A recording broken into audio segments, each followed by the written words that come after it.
बीकानेर से इस वक्त बड़ी खबर आ रही है। यहाँ नया शहर इलाके में हंगामा बरपा है। वाल्मीकि बस्ती में धर्मांतरण के आरोप लगे हैं। एक घर में धर्मांतरण करवाने के आरोप हैं। हिंदू संगठन के लोग मौके पर पहुंचे हैं। बड़ी संख्या में लोग जुट रहे हैं। पुलिस ने कई लोगों को हिरासत में लिया है। बीकानेर से खबर आप तक पहुंचा रहे हैं, जहां पर एक घर में धर्मांतरण करवाने के आरोप लगे हैं। वाल्मीकि बस्ती का ये पूरा मामला है।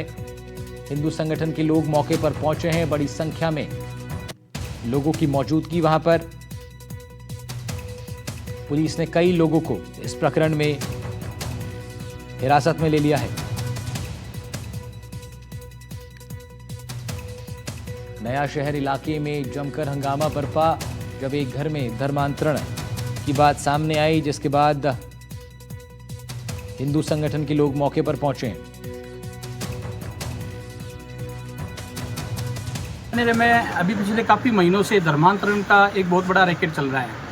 इसमें कुछ महीने पहले भी एक बड़ी कार्रवाई हुई थी। आज हमें हिंदू समाज के लोगों द्वारा जानकारी मिली और उस क्षेत्र के लोगों द्वारा भी जानकारी मिली कि यहाँ पर धर्मांतरण का कोई खेल चल रहा है। कौन सा क्षेत्र है, कहाँ से? ये डूडी पेट्रोल पंप के पास में जो कब्रिस्तान है उसके पीछे वाली गली में है, वाल्मीकि बस्ती है। वार्ड संख्या 43। उस वाल्मीकि बस्ती के अंदर ये धर्मांतरण का खेल चल रहा था। हमें जानकारी मिली, पहले हमने वहाँ पे पता किया, 2-3 बार लोगों को भेजा भी वहाँ पे, और ये जानकारी बिल्कुल पुख्ता हुई थी। उसी के आधार पे हमने प्रशासन को फ़ोन किया और प्रशासन की मौजूदगी में ही हमने वहाँ पे कार्रवाई की। उसमें हिंदू समाज के लोग भी साथ में थे। शहर पुलिस थाना के पास में एवं ग्राउंड के पास ही वाल्मीकि बस्ती है। वहाँ पे अजीत कुमार नाम से वाल्मीकि, जो अपने घर के अंदर ईसाई धर्म से संबंधित प्रचार प्रसार और कुछ लोग वहाँ पर करीब 10 से 12 लोग वहाँ थे, इनको धर्म के बारे में बता रहे थे। हमारे संवाददाता गिरिराज फोन लाइन पर हमारे साथ जुड़ रहे हैं, उनका रुख कर लेते हैं। गिरिराज, क्या कुछ अपडेट है आपके पास इस पूरे प्रकरण पर? ये बीकानेर के नया शहर थाना क्षेत्र का मामला है। वाल्मीकि बस्ती का, जहाँ धर्मांतरण की सूचना मिली थी, हिंदू धर्म के जो हिंदू जागरण मंच के लोग मौके पर पहुंचे और पुलिस को सूचना दी। सूचना मिलते ही पुलिस मौके पर पहुंच गई, जहां पुलिस ने मौके से जो ईसाई धर्म से जुड़ी हुई कुछ कागजात, कुछ किताबें मिली, उन्हें जब्त कर लिया है। पुलिस ने बताया कि प्रथम दृष्टया में सिर्फ ये धर्म प्रचार का मामला है, धर्मांतरण के कोई मामला अभी तक सामने नहीं आया है। अगर इसकी जांच की जा रही है, जांच के बाद इसके आगे की कार्रवाई की जाएगी। उन्होंने बताया कि मौके पर मौजूद लोगों को एक बार हिरासत में लिया गया है, उनसे पूछताछ की जाएगी, उसके आधार पर आगे की कार्रवाई की जाएगी। वहीं हिंदू जागरण मंच के नेताओं ने कहा कि इसको लेकर उन्होंने मुकदमा दर्ज करवाया है धर्म परिवर्तन का और अवसाद फैलाने की जो आरोप लगाते हुए उन्होंने नया शहर थाने में एक परिवाद दिया है और मुकदमा दर्ज करने की मांग की है और उनके खिलाफ सख्त कार्रवाई करने की भी मांग की गई है। जी ठीक है गिरिराज, शुक्रिया तमाम जानकारी के लिए आपका। गिरिराज भादानी हमारे संवाददाता जुड़ रहे थे हमारे साथ। बीकानेर से बढ़ते हैं आगे, बात झालावाड़ ही करेंगे, जहां मऊ बोरदा छात्रावास का छज्जा गिर गया। एसडीएम ने घटनास्थल का जायजा लिया है। छात्रावास से बच्चों को घर भिजवाया गया। 50 बच्चों का छात्रावास में नामांकन किया गया था। झालावाड़ से खबर आपको बता रहे हैं, जहां मऊ बोरदा छात्रावास का छज्जा गिर गया। जायजा लेने के लिए वहां पर एसडीएम पहुंचे हैं। बच्चों को घर भिजवाया गया है। 50 बच्चों का नामांकन इस हॉस्टल में था। रियाज खान जुड़ रहे हैं हमारे संवाददाता। रियाज, क्या जानकारी आपके पास इस प्रकरण में? देखिए, झालावाड़ जिले के खानपुर क्षेत्र के मऊ बोरदा की घटना है, जहां पर एक जो छात्रावास था, माडा योजना के अंतर्गत अनुसूचित जाति जनजाति के बच्चों के लिए छात्रावास होता है। इसके उनका छज्जा अचानक दोपहर के बाद में नीचे गिर गया। करीब यहाँ पर 50 बच्चे रहते हैं और फिलहाल में अगर वर्तमान स्थिति की बात करें तो वहाँ 20 बच्चे परमानेंट रहकर और अध्ययन कर रहे हैं। छज्जा गिरने से बच्चों में जो है काफी दहशत फैल गई। उसके बाद एसडीएम भी मौके पर पहुंचे। उन्होंने वहाँ छात्रावास में जो विद्यालय चल रहा है उसकी छुट्टी करवाई और बच्चों को अपने घर भेज दिया है। फिलहाल झालावाड़ में आज ये दूसरी घटना है। दाता में भी स्कूल भवन की छत गिर गई है आज। इसी तरीके से जर्जर स्कूल भवन जो है झालावाड़ जिले के लगातार कहीं ना कहीं कोई मुसीबत खड़ी कर रहे हैं। इसी क्रम में यह खबर हो रही है आज की जो छात्रावास का छज्जा भी गिरा है। जी ठीक है, शुक्रिया रियाज आपका तमाम जानकारी के लिए। रियाज खान रिपोर्ट कर रहे थे इस खबर पर। बढ़ रहे हैं आगे, बीकानेर से एक और खबर है। यहाँ जर्जर मकान खतरे की घंटी बन गए। नरसिंह भवन के पास धनपत राय मार्ग पर दीवार गिरने से अफरा तफरी मच गई। गनीमत रही कि हादसे में कोई जानहानि नहीं हुई है। निगम ने पहले ही मकान को लेकर के नोटिस चस्पा कर दिया था। स्थानीय लोगों के मुताबिक 60 सालों से मकान बंद पड़ा है। मालिक ने कोई मरम्मत अब तक नहीं करवाई। जर्जर हवेलियां और मकान हादसों को न्योता दे रहे हैं। निगम की कार्रवाई महज औपचारिकता बनकर ही रह गई है। बड़ी अनहोनी से पहले जरूरी है सख्त प्रशासनिक कदम उठाए जाएं। ये तस्वीरें सामने आई जब इस मकान की दीवारें गिर पड़ी, धूली धूल चारों तरफ हो गई। गनीमत रही कोई बड़ा हादसा नहीं हुआ, किसी की जान माल का खतरा नहीं हुआ।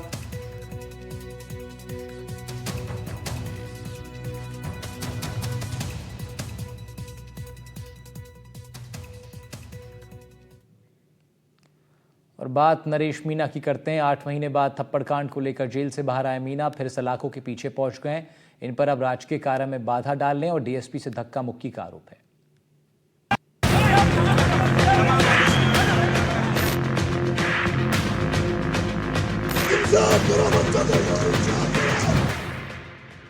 थप्पड़ कांड वाले नरेश मीणा 240 दिन बाद सशर्त जमानत मिलने के बाद जेल से बाहर आए थे, लेकिन 13 दिन बाद फिर 13 दिन के लिए वापस जेल भेज दिए गए। इनका शौक है किसी भी सरकारी काम में बाधा पहुंचाकर जेल में रहना। आंदोलन के नाम पर ये कहीं भी थप्पड़बाजी करते हैं तो कहीं धक्का मुक्की। नरेश मीणा को गिरफ्तार कर लिया गया है। नरेश मीणा को झालावाड़ स्कूल हादसे के बाद अस्पताल में अफरा तफरी थी। सबकी कोशिश ये थी कि किसी तरह घायल बच्चों की जान बचाई जा सके, लेकिन नरेश मीणा को सुर्खियों में रहना पसंद है और ये जनाब वहां पहुंच जाते हैं और अपने समर्थकों के साथ हंगामा करते हैं, जिसके चलते बच्चों के इलाज में दिक्कत आती है। इमरजेंसी और आईसीयू सेवा बाधित की गई। अस्पताल स्टाफ के साथ हाथापाई और अभद्रता की गई। अब शब्द कहे गए। मरीजों की नाराजगी के बाद भी नरेश मीणा नहीं माने और हंगामा जारी रखा। इस मामले में इन पर एफआईआर दर्ज हुई। नरेश मीणा यही नहीं माने। इन जनाब ने राजकीय कार्य में बाधा पहुंचाने के साथ साथ डीएसपी के साथ धक्का मुक्की कर डाली। डीएसपी से धक्का मुक्की और राजकीय कार्य में बाधा डालने के मामले में नरेश मीणा पर 3 धाराओं में केस दर्ज किया गया। धारा 121, 132, 352 इन पर लगाई गई है। 8 महीने बाद सशर्त कोर्ट से जमानत मिलने के बाद भी नरेश मीणा नहीं माने। अभी न्यायालय में पेश किया था जी। वो अभी जैसी के आदेश हुए हैं। कितने दिन की? नेक्स्ट डेट 8 अगस्त है। जी सर, तो इन पे राजकाज में बाधा डालने का केस है। मेडिकल कॉलेज के डीन द्वारा मुकदमा दर्ज कराया गया है, जिसमें आरोप लगाया गया है कि इन्होंने इमरजेंसी सेवाओं के बाहर धरना प्रदर्शन करके धक्का मुक्की करके राजकार्य में व्यवधान किया, जिससे मरीजों के पेशेंट को, एम्बुलेंस को, सभी को आने जाने में असुविधा हुई। और इसके साथ ही यहाँ आने से पहले हाईवे पर अकलेरा टोल को बजा करके वहाँ पर ही हाईवे जाम किया। ये इनके ऊपर आरोप है। सर, इनको सशर्त जमानत मिली थी पिछली बार क्योंकि उन्होंने एसडीएम को थप्पड़ मारा था, तो वो भी सशर्त जमानत थी कि दोबारा ऐसे नहीं करेंगे, तो वो भी आपने किया, उसको भी आपने पेश किया। ये सही है कि माननीय उच्च न्यायालय द्वारा सशर्त जमानत दी गई थी। उसमें ये शर्त रखी गई थी कि ऐसे अपराध की पुनरावृत्ति नहीं करें, लेकिन ये अपराध भी सेम उसी प्रकार का अपराध किया गया है, जिसमें डीवाईएसपी की उपस्थिति में धक्के मुक्की, डीवाईएसपी के साथ धक्का मुक्की, पुलिसकर्मियों को चोट भी लगी है। Sir, but more serious is the fact that medical services को बाधित किया है। उस time there was an emergency happening. बहुत ही ज़्यादा महत्वपूर्ण यही है कि इमरजेंसी सेवा है, जिला अस्पताल है, जहाँ पर न केवल राजस्थान के और एमपी और राजस्थान दोनों के हर घंटे सैकड़ों मरीजों का यहाँ आना जाना रहता है।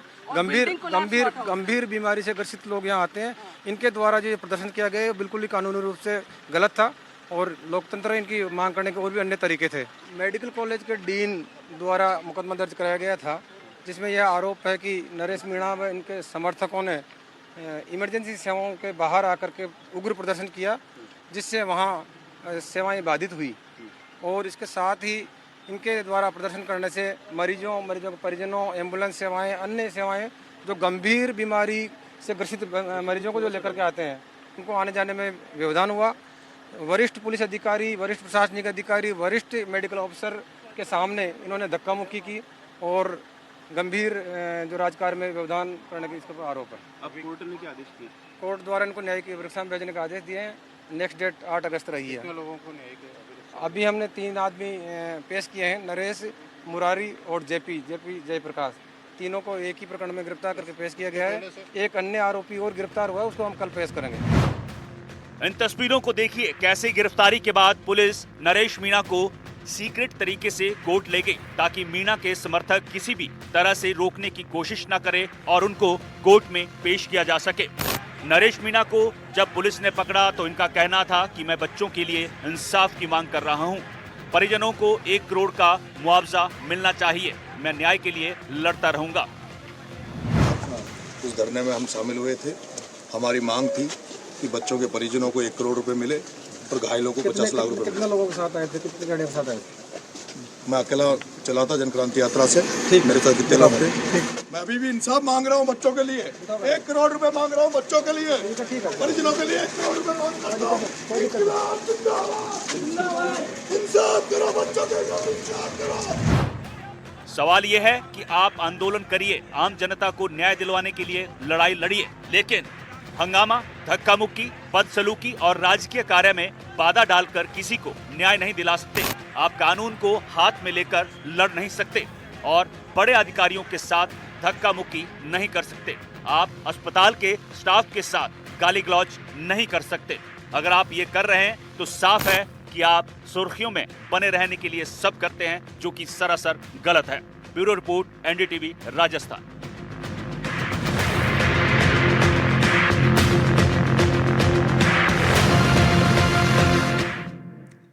विवादों से नरेश मीणा का नाता नया या पुराना नहीं, बल्कि इसे इस ढंग से देख सकते हैं कि विवादों में रहना उनकी राजनीति का एक प्रमुख दांव है। पिछले साल उपचुनावों में उनके थप्पड़ कांड ने उन्हें खूब सुर्खियां भी दिलाई थी। क्या हुआ था तब, पूरी रिपोर्ट देखिए।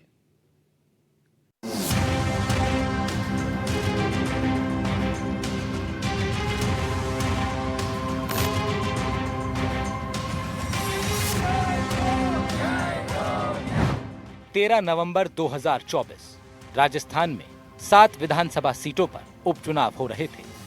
इसी दौरान देवली उनियारा में उपचुनाव के दिन माहौल गर्मा गया। निर्दलीय उम्मीदवार नरेश मीणा ने आरोप लगाया कि एसडीएम ने 3 मतदाताओं से चोरी छिपे वोट डलवाया और इसके अलावा ईवीएम पर उनका चुनाव चिन्ह भी स्पष्ट नहीं है। समरावता के ग्रामीणों ने मतदान का बहिष्कार कर दिया। तभी धरने पर बैठे नरेश मीणा से वहां मौजूद एसडीएम अमित चौधरी की बहस हो गई। विवाद इतना बढ़ा कि नरेश मीणा ने आवेश में आकर एसडीएम अमित चौधरी को थप्पड़ जड़ दिया।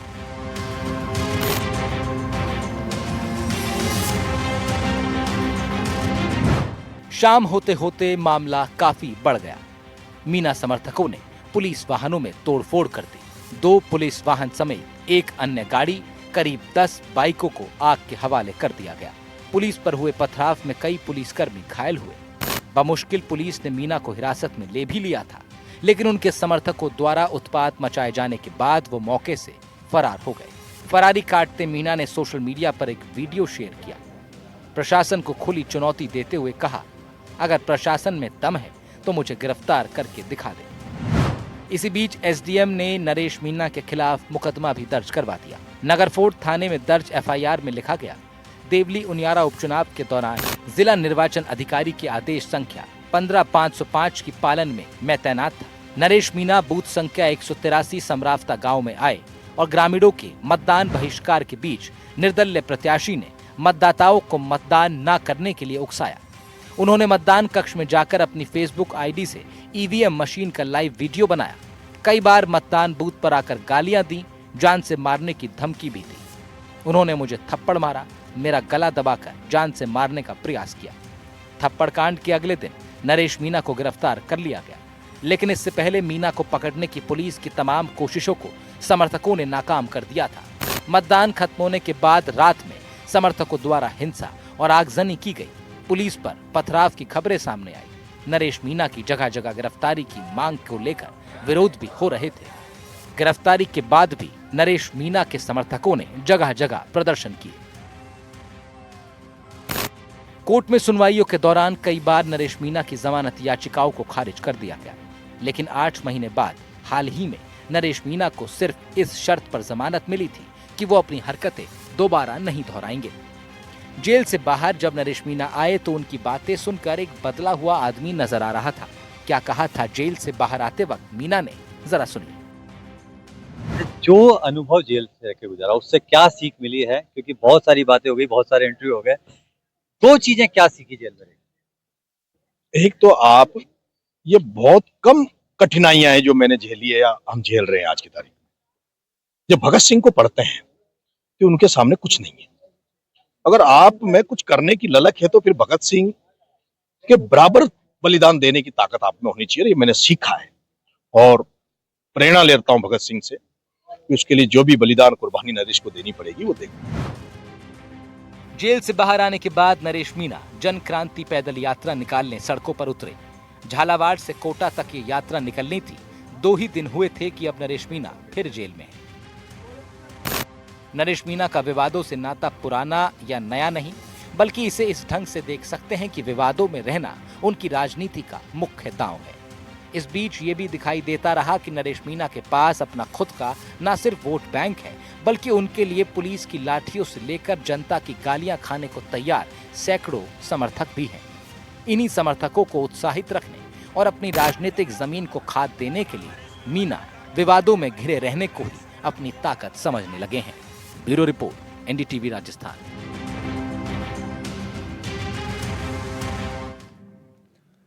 बारां से बड़ी खबर आ रही है। यहां छिपा बड़ौद के देवरी जोत गांव में एक युवक बह गया। पेड़ पर युवक का लटका हुआ मिला है। युवक की मृत्यु हो गई है। खाल पार करते समय युवक बह गया। ग्राम पंचायत देवरी जोत का रहने वाला ये युवक था। बहे युवक की पहचान मांगीलाल पुत्र रामचंद्र रेगर के रूप में हुई है। मांगीलाल मेंबर ग्राम पंचायत देवरी जोत का रहने वाला है। बहने के बाद युवक एक पेड़ पर अटक गया, लेकिन तब तक उसकी मौत हो चुकी थी। तो युवक का शव पेड़ से अटका हुआ मिला, लेकिन तब तक युवक की मृत्यु हो चुकी थी।